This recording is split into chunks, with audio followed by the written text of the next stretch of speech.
Hello everyone, and welcome to my Bold and Beautiful Today channel.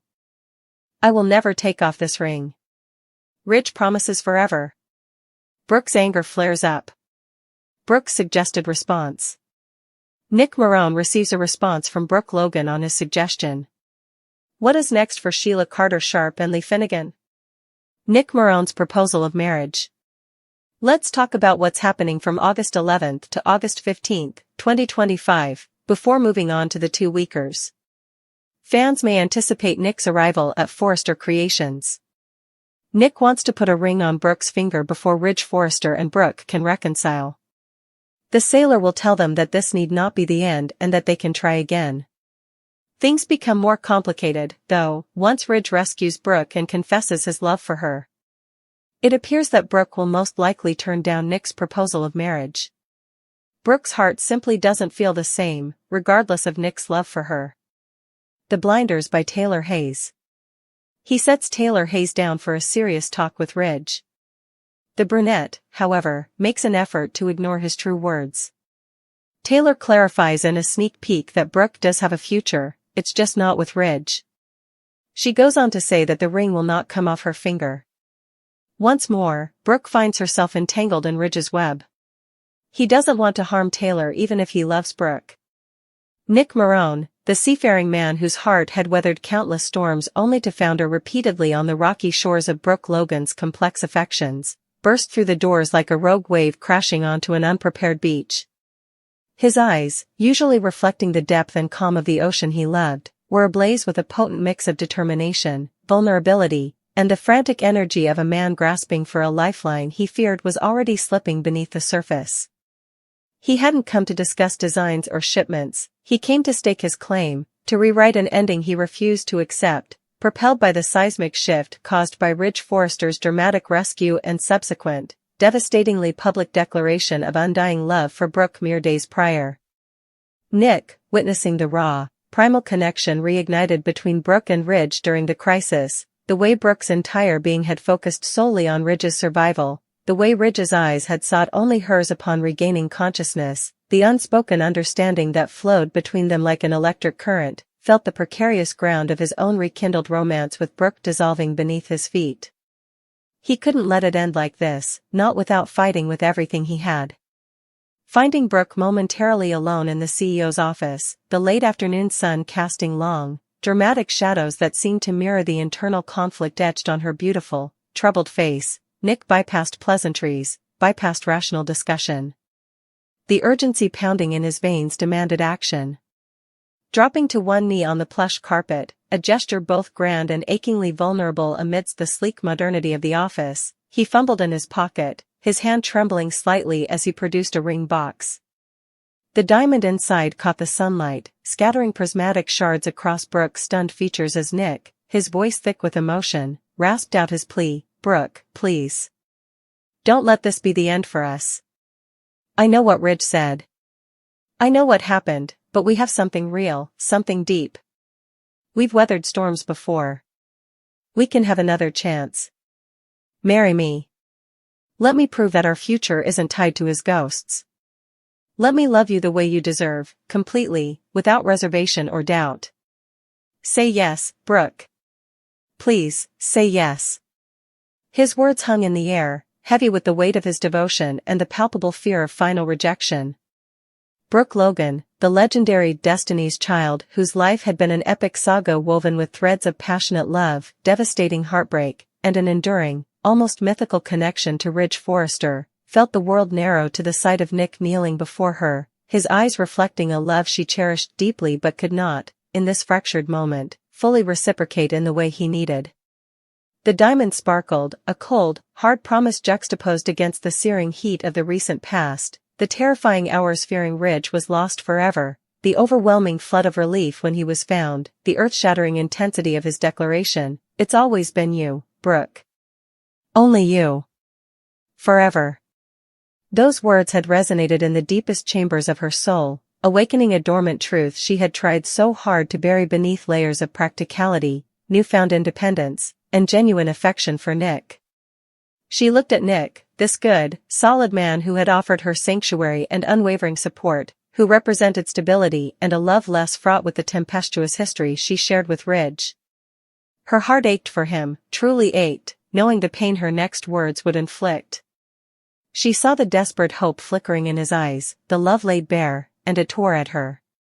But overlaying that image was the memory of Ridge's face, pale and drawn yet radiating absolute certainty as he spoke his truth from the hospital bed, a truth that echoed her own unspoken feelings she'd been trying to outrun. The rescue had stripped away pretense, forcing a brutal clarity. She loved Nick, she valued his kindness, his strength, his steadfastness, but she was in love with Ridge Forrester in a way that defied reason, time, and countless betrayals. It was a gravitational pull, a fundamental force of her being. Taking a shuddering breath, tears welling in her luminous blue eyes, Brooke reached out, not for the ring, but to gently cup Nick's cheek, her touch tender yet final. "Oh, Nick," she whispered, her voice thick with sorrow and regret. "My dear, sweet Nick. You are everything good and true. You deserve so much more than this, more than me caught in this impossible web." She paused, gathering the courage to deliver the blow. "What you're offering, it's beautiful. It's everything I thought I wanted, needed, after everything with Ridge." But hearing him say those words, knowing he almost died, it changed everything. It forced me to see what I've been trying to deny. My heart. Her voice broke, my heart belongs to Ridge. It always has, in some deep, undeniable way. I can't marry you, Nick. Not when my soul is tied to his. It wouldn't be fair to you. It wouldn't be true to me. I am so sorry. The rejection, delivered with heartbreaking gentleness, landed like a physical blow. Nick flinched, the hope in his eyes extinguished, replaced by a dawning horror of loss and the crushing realization that, once again, he was the runner-up in Brooke Logan's epic love story. He slowly rose to his feet, the ring box clutched uselessly in his hand, the vibrant man seeming to shrink before her, his world collapsing inward as the silence stretched, heavy with the finality of her answer.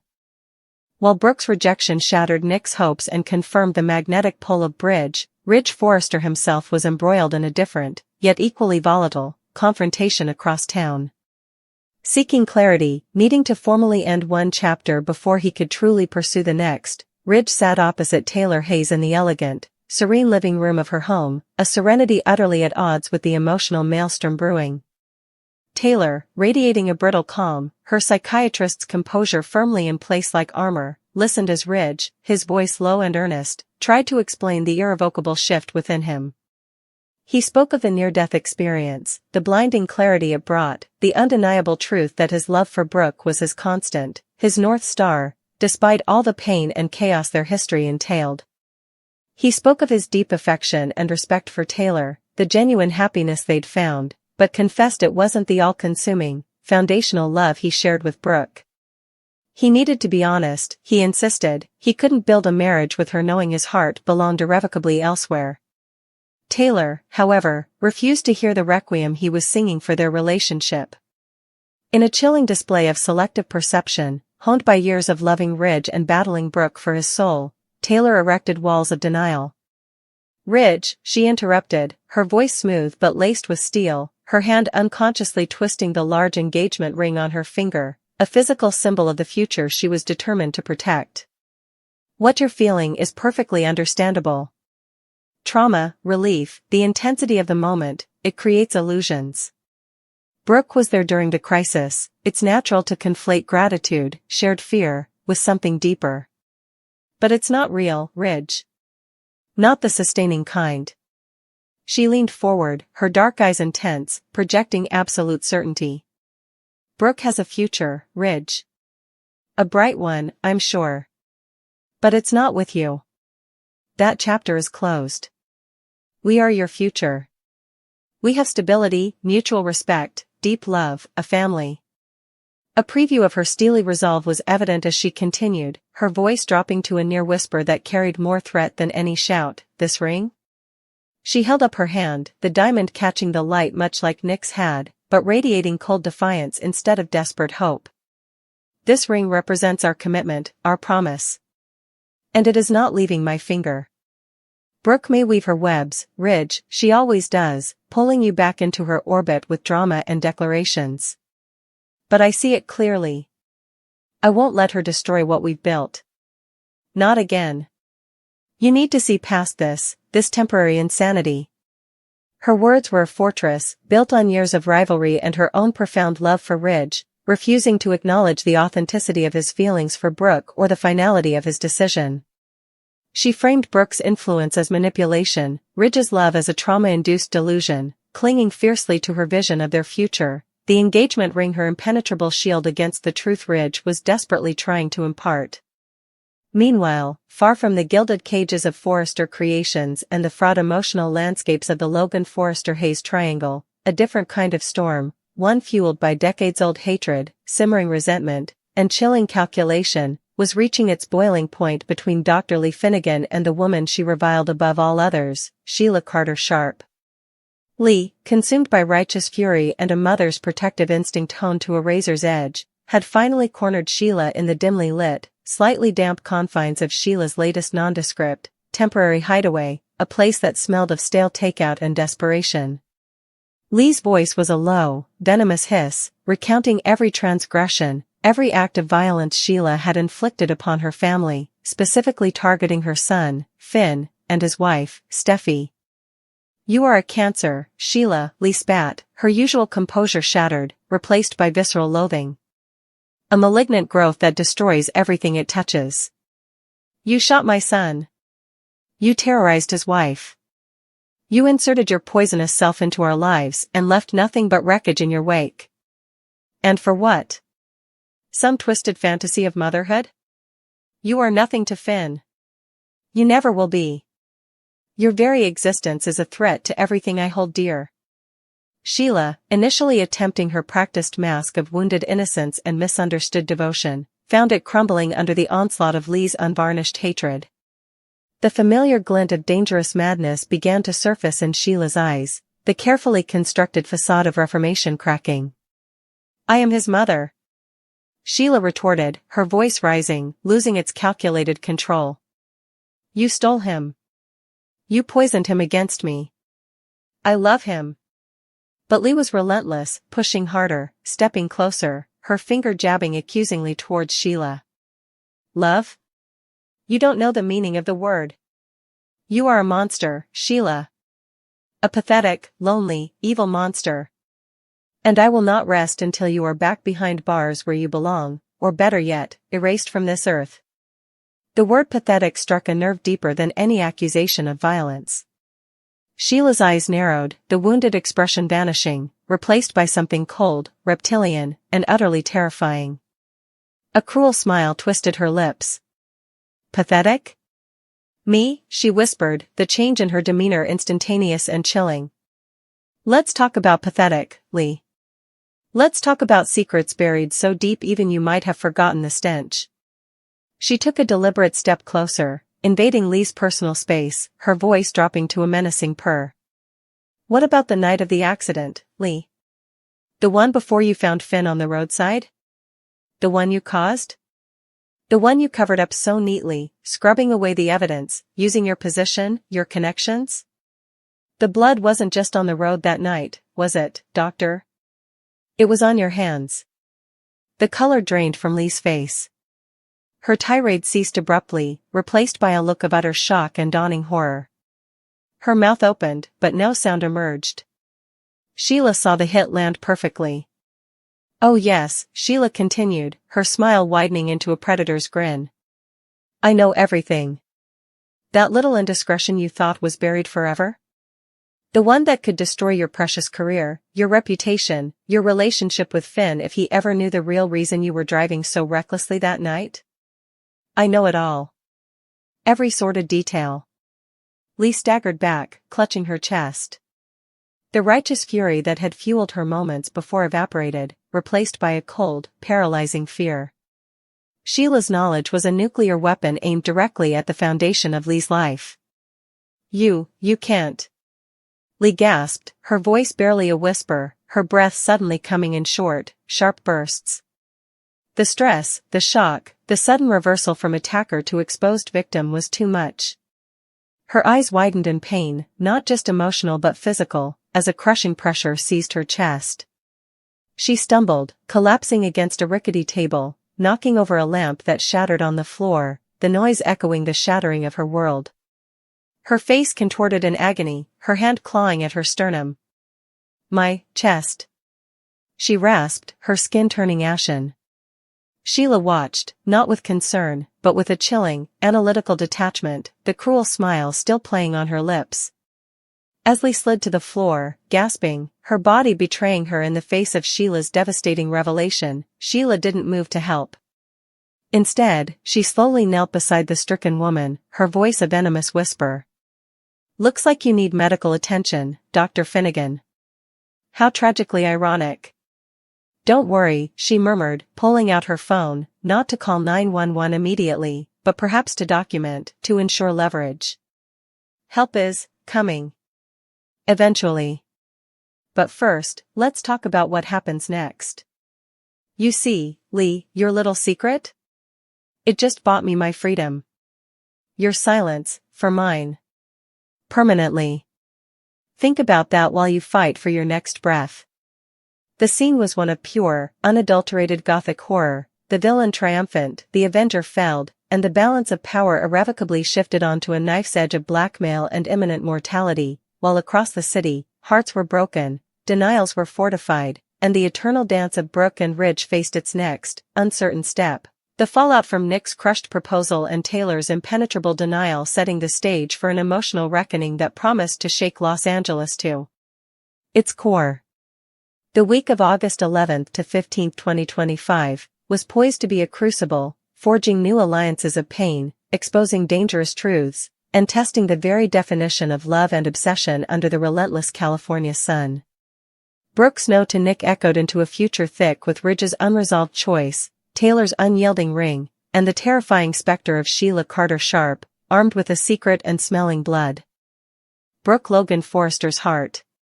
She stood just inside, a tempest barely contained within a designer-sheath dress, her chest heaving not with exertion but with the raw, ragged breaths of betrayal scraping against her lungs. The air crackled, thick with the scent of expensive leather, fading cigar smoke from earlier meetings, and the acrid tang of shattered illusions. Her eyes, usually oceans of warmth or mischief, were now twin furnaces, fixed with laser intensity on the man who stood silhouetted against the panoramic window overlooking Los Angeles, Ridge Forrester, her husband, the architect of her deepest joys and now, this unimaginable agony. And it all centered, painfully, relentlessly, on the gleaming band encircling his left ring finger, her ring, the symbol she'd placed there with trembling hands and tearful vows, believing it sealed there forever against every past storm. Ridge turned slowly, the dying California sun catching the platinum and diamonds, making it flash like a cruel, mocking beacon.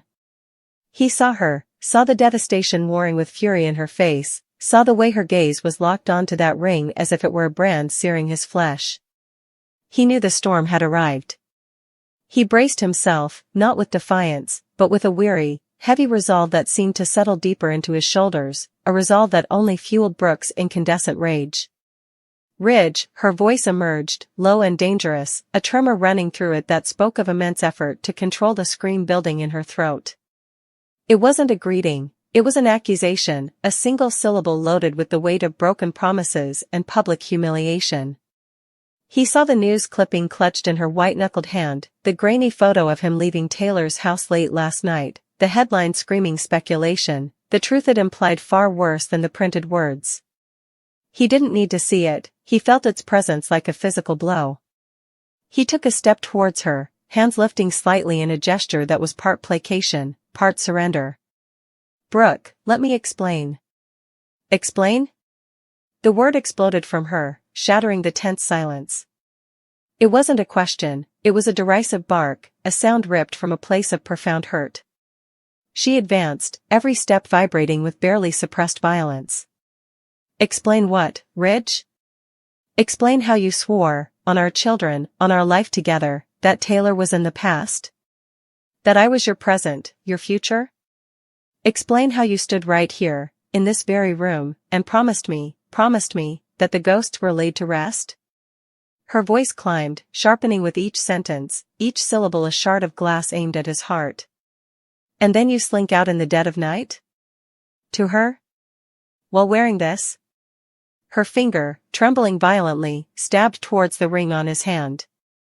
The diamond caught the light again, winking insolently. He flinched, not from her pointed finger, but from the raw pain in her voice, the absolute conviction of his betrayal. It wasn't like that, Brooke, he insisted, his own voice rough with emotion, a desperate plea tangled with guilt. Taylor, she was upset. Something happened with Thomas, it was a crisis, she had no one else. A crisis? Brooke's laugh was brittle, humorless, echoing harshly in the spacious room. Oh, Ridge, spare me the knight in shining armor routine. There's always a crisis where Taylor Hayes is concerned, isn't there? A conveniently timed earthquake of emotion that only you can soothe? How many times? How many times have we danced this same pathetic dance? Her anger was morphing now, the initial shock giving way to a corrosive, all-consuming fury born of repetition, of promises broken one too many times. You think I'm a fool? You think I don't see the way your eyes still follow her? The way her name still catches in your throat? You think this ring, she spat the word, magically erases decades of history? Your destiny? She threw his own past justification back at him, the word destiny laced with venom. Ridge felt the accusation land, felt the uncomfortable truth it scraped against. His history with Taylor was deep, complex, woven with shared children and profound loss. But he had chosen Brooke. Again. He believed it. He needed to believe it. His hand instinctively closed over the ring, his thumb rubbing the smooth metal band, a grounding gesture, a tangible reminder of the commitment he wanted to uphold. Brooke, I chose you, he stated, his voice gaining a sliver of conviction. I married you. This ring, he lifted his hand slightly, the band gleaming, means something. It means everything to me. Does it? Her voice dropped to a dangerous whisper, cold as ice. She took another step closer, invading his space, her eyes burning into his. The scent of her perfume, usually a comfort, now felt cloying, accusatory. Then take it off. The words hung in the air, stark and brutal. A simple command, yet it felt like a demand to amputate a limb, to tear out a piece of his soul. Ridge froze. His hand, which had been protectively covering the ring, now seemed glued to it. His jaw tightened, a muscle ticking in his cheek. He saw the challenge in her eyes, the absolute certainty that he couldn't. And in that moment, faced with the ultimatum, the depth of his own tangled loyalties, his own unresolved past, crashed over him. The ring wasn't just metal and stone, it was a lifeline to the man he wanted to be, Brooke's faithful husband. But removing it felt like admitting defeat, like surrendering to the past, like severing a connection that, despite everything, still held a powerful, undeniable resonance. Taylor represented stability, shared history, a deep understanding forged in fire. Brooke was passion, forgiveness, the present he craved but perpetually jeopardized. The ring was the precarious bridge between these warring realities within him.